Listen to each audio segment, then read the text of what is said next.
ওম। ঈশ্বরের কাছে প্রার্থনা সবাই করে।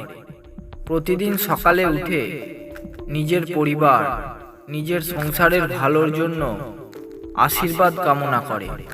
কিন্তু সকল প্রার্থনার মধ্যে একটি প্রার্থনা অবশ্যই করবেন, যে সেই মুখে সর্বদা যেন হাসি লেগে থাকে, সর্বদা যেন প্রসন্ন থাকে, যাকে আপনি প্রতিদিন আয়নাতে দেখে থাকেন।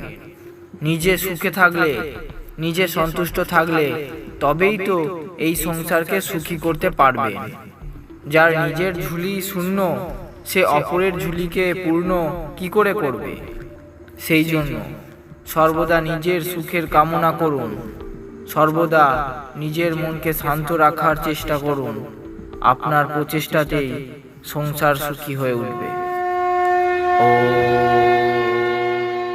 বৃক্ষ থেকে ফল পেড়ে আনার জন্য পাথরের প্রয়োজন পড়ে, কিন্তু নিজের মন থেকে ভাবনারূপী ফল দূর করার জন্য কিছু কটু শব্দ যথেষ্ট।